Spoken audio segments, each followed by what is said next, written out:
예루살렘 교회에서 공회가 열리고 주요한 문제에 대한 정리가 이루어졌습니다. 이방인 신자들에게 할례와 율법과 전통을 지키게 할 것이냐, 이것을 지켜야만 구원받을 수 있느냐, 이 문제에 대한 정리였습니다. 이 논쟁에 대한 그 정리된 결과가요, 구원은 오직 하나님의 은혜의 복음을 믿을 때 받게 된다. 과거에 유대인들이 지켜야만 했던 할례와 또 모세의 모든 법들은요, 율법의 멍에와 같은 것으로 그들이 인정하였습니다. 그리고 이러한 사실들을 편지에 적어 보냈습니다. 그리고 사도와 장로들은 또한 사람들도 보내어서 안디옥 교회에 문안하게 하였습니다. 이방인들이 이 편지를 읽고요, 또 예루살렘 교회에서 온 그 제자들의 말을 전해 들으면서 많이 기뻐했습니다. 하나님께서 이 응답을 초대교회에 주셨습니다. 그리고 백성이 올 길을 준비하고 있는 우리에게도 하나님이 그와 같은 응답을 주실 줄로 믿습니다. 하나님이 우리에게 주실 응답이자 또 약속을 두 가지로 봅니다. 첫째는 복음의 진리로 승리하리라. 복음의 진리로 승리하리라. 이때 이 시기가요, 그리스도의 복음이 예루살렘을 넘어서 유대 땅을 넘어서 이방 땅으로 확산되어 가던 시기였습니다. 이방 지역에 그리스도의 교회가 세워지고 또 선교도 이루어지던 그런 시기였습니다. 그때에 사단이 교회를 공격한 거죠. 특히 이방 땅에 세워진 교회, 선교하는 교회, 안디옥 교회를 공격하였습니다. 갈라디아서 2장에 보면 가만히 들어온 형제라고, 거짓 형제라고 바울이 말했습니다. 이들이 들어와서 율법을 주장하였습니다. 그냥 율법이 중요하다 이 정도가 아니라요, 할례를 받아야 되고 모세의 법을 지켜 행하지 않으면 구원받지 못한다. 그 구원에 대한 가장 중요한 복음의 본질적인 부분에까지 복음 아닌 다른 것을 강조한 겁니다. 너무나도 익숙한 거죠. 율법은 이방인들에게야 생소한 것이지만 그 안디옥 교회에 메신저로 서고 또 전도 선교의 핵심으로 있었던 바울과 바나바 또 여러 유대 제자들에게 있어서는 이것이 너무나도 익숙한 것들입니다. 그래서 사단의 역사가 교묘합니다. 율법의 멍에를 다시 씌우려 하는 겁니다. 분명한 비복음이죠. 구원 얻는 복음이 아닌 겁니다. 교회의 오래된 전통이라 할지라도 이 복음이 조선에 들어오고 또 한국에 이 복음이 뿌리 내려서 교회의 역사가 이어온 지 100년이 훌쩍 넘었습니다. 그래서 교회적인 어떤 전통들이 이미 많이 만들어져 있죠. 때로는 좋은 것이기도 하고 또 때로는 아닌 것들도 있습니다. 오래된 전통이라 할지라도요, 세상과 율법의 멍에와 같은 것들은 다 버려야 됩니다. 초대교회 시대에 이러한 율법주의 말고도 영지주의, 신비주의가 또한 같이 있었습니다. 그것을 이 당시에 이단이라고 보았습니다. 이단의 사상이죠. 복음을 부정하고 복음 아닌 다른 길, 곧 멸망의 길로 끌고 가는 것이 바로 이단입니다. 말세의 시대를 살아가는 우리에게 있어서 지금 이 시대에도요, 이러한 것들이 가득합니다. 우리가 더욱 복음에 집중하면 이러한 거짓된 것들은 힘을 쓰지를 못하게 됩니다. 바울이 그 거짓 형제들과 논쟁하였죠. 복음을 가지고서 그들 앞에 서서 논쟁하였습니다. 그런데 그것으로 해결되지 않았습니다. 그래서 바울이 하나님 앞에서, 교회 앞에서 그것을 해결하기 위해서 예루살렘 교회로 그 문제를 가지고 들어온 것입니다. 안디옥 교회에서 바울이 사람의 힘을 가지고 그들을 잠잠하게 만들거나 그들을 쫓아낸 것이 아닙니다. 하나님이 원하시는 방법으로 복음적으로 해결하고, 또 그래서 복음이 확고하게 정리되면서 그러한 이단의 사상들이 무너지게 되었습니다. 그리스도 복음의 광채가 비쳐야만 흑암이 드러나고 그 흑암의 역사는 무너집니다. 복음 아닌 것을요, 복음처럼 포장하고서 들어옵니다. 사단이 교회 안에 복음 아닌 다른 것을 넣으려 할 때에 그런 식으로 합니다. 복음인 것처럼 포장하고 좋은 것인 것처럼 말합니다. 처음에는 조금 강조할 뿐입니다. 복음을 완전히 부정하지 않고 조금 강조합니다. 이것도 필요하다. 이것도 중요하다. 영적인 체험이 중요하다. 또는 영적인 규모가 중요하다. 행위도, 삶도, 생활도 중요하다. 그렇게 말하죠. 그러다가 시간이 지나면 점점 그것이 더 무게감 있는 것으로 이렇게 말이 되어집니다. 어느 날 보면은 복음보다 더 다른 것들을 강조합니다. 영적인 체험이 없거나 영적인 규모가 없거나 기도 생활을 많이 하지 않거나 전도의 모든 것을 다 드리지 않거나 헌신을 하지 않거나 그런 것들이 마치 이 사람이 구원받은 증거이며 또 이 사람이 하나님이 기뻐하시는 사람이라는 그러한 증거로서 드러나기도 합니다. 그런 시간이 오래 지나면 복음이 잊혀져 갑니다. 물론 안디옥 교회에서는 즉각적인 어떤 문제로 드러난 거죠. 서서히 오랜 시간에 걸쳐서 이 율법을 강조하고 할례를 강조한 건 아닙니다. 그런데 보통 한국 교회 안에서도 이렇게 오랜 시간 동안 그리스도의 복음에서, 은혜의 복음에서 율법주의로 또 신비주의로 또 인본주의로 복음 이전에 원래 가지고 있었던 그러한 것들로 서서히 무게가 옮겨져 왔습니다. 인생의 문제는 영적인 것입니다. 인생의 문제는, 인생이 해결할 수 없는 문제는 영적인 것입니다. 하나님을 떠난 것, 그리고 사단에게 사로잡히고 죄에서 빠져나올 수 없는 것, 이것이 인생의 근본 영적인 문제입니다. 이거를 어떻게 해결합니까?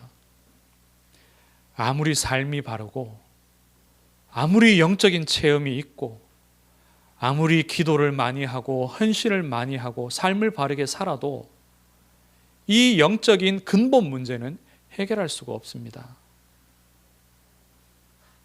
오직 그리스도, 그리스도께서 사람의 몸을 입고 이 땅에 오셔서 십자가 지시고 부활하신 그 은혜의 복음이 내 것이 되고, 그 그리스도께서 내 인생의 주인이 되어 주실 때에 인생의 근본 문제가 해결이 됩니다. 이것이 모든 문제의 근본이기 때문에 예수 그리스도를 모든 문제의 해결자라고 말하는 거죠. 이 근본 문제가 해결될 때, 이 영적인 문제가 해결될 때 그리스도가 나를 구원해 주시는 거죠. 나를 구원하시고 내 안에 주인으로 역사하시면 내 삶이 그제서야 새로운 피조물 된 삶을 살 수 있고, 하나님이 기뻐하시는 성령의 사람으로 바르게 살 수 있는 거죠. 세상의 기준으로 볼 때에도요. 하나님이 구약에 주셨던 그 율법도 만족할 수 있는 삶이 이 복음 안에서 나와집니다. 이 영적인 문제가, 이 근본 문제가 해결될 때에 비로소 나오게 되는 겁니다. 그리스도 안에서 영적인 체험이 같이 있고, 그리스도 안에서 헌신이 같이 있고, 하나님이 기뻐하시는 것이 되는 겁니다. 둘째로, 그리스도 안에서 연합하리라. 하나님이 저와 여러분에게 또 우리 교회에 주실 귀한 약속이고 응답입니다. 사단이 초대교회를 공격하면서 이간질을 했습니다. 유대인과 이방인 사이를, 유대인 신자와 이방인 신자 사이를 이간질했습니다. 그리고 예루살렘 교회와 안디옥 교회를 이간질하는 거죠.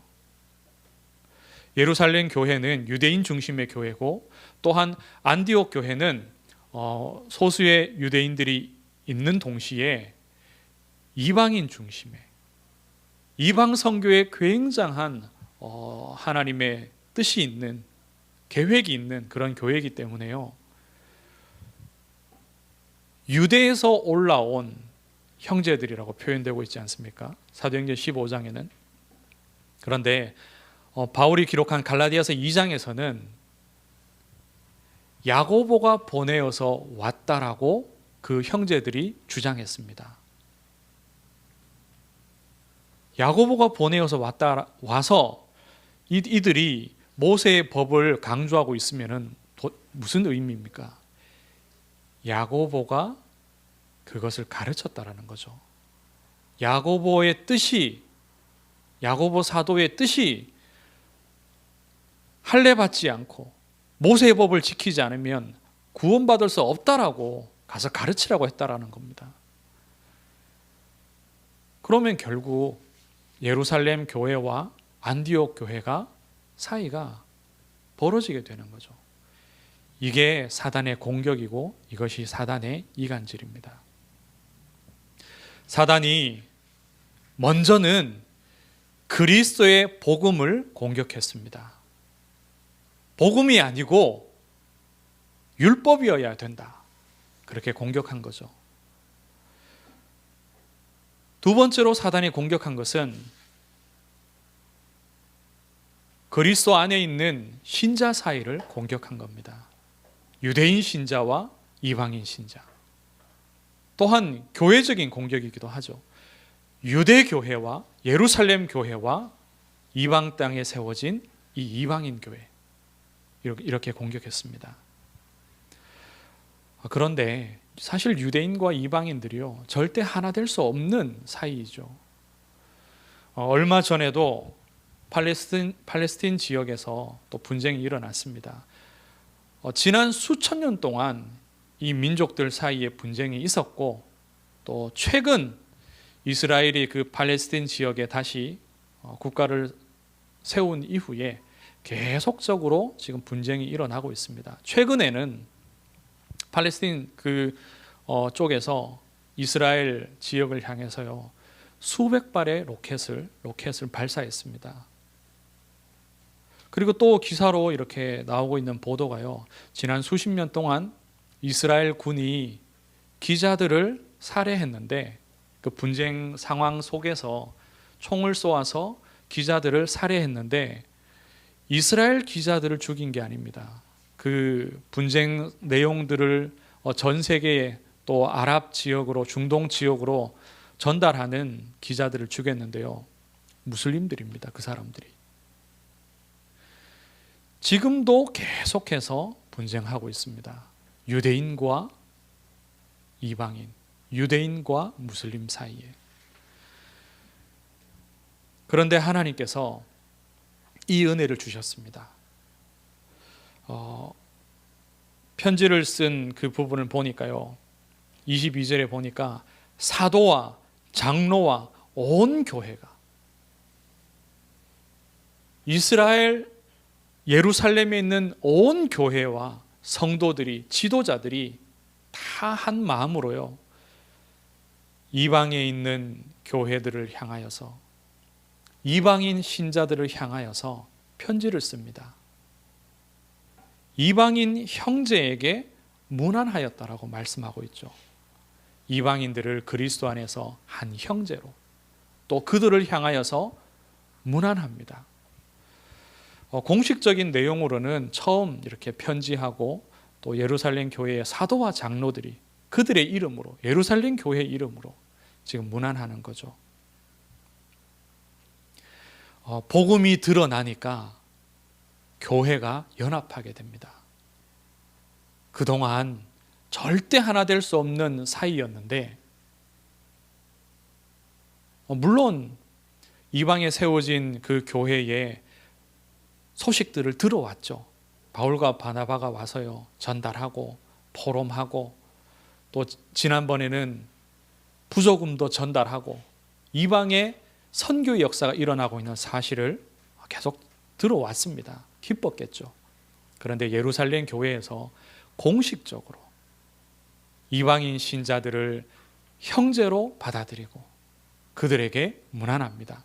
편지를 보낼 뿐만 아니라 사람을 보내어서, 그것도요, 예루살렘 교회의 지도자, 인도자, 선지자들을 보내어서 그들에게 말로도 전달합니다. 편지를 쓰고 말로 문안하죠. 교회 안에 갈등들이 참 많습니다. 제가 거쳐온 교회들을 보아도 참 갈등들이 많았습니다. 갈등이 없는, 문제가 없는 교회가 없었고요. 또 교회마다 문제를 일으키는 사람이 없는 곳이 없습니다. 반드시 있습니다. 때로는 참 괜찮게 생각했던 그런 성도들도요, 어느 날 갑자기 좀 이상한 문제들을 일으키고 그렇게 했습니다. 세상이 하듯이 교회가 새신자 올 때 면접이라도 보면서 사람을 가려 뽑을 수 있는 건 아니지 않습니까? 그러면 우리도 교회에 못 들어갔죠. 우리도 문제를 가지고 있고 갈등의 여지들을 많이 가지고 있습니다. 영적인 문제가 있고 상처가 있습니다. 어떻게 이 교회 안에 갈등과 여러 문제들을 해결할 수 있겠습니까? 머리를 맞대면 해결할 수 있겠습니까?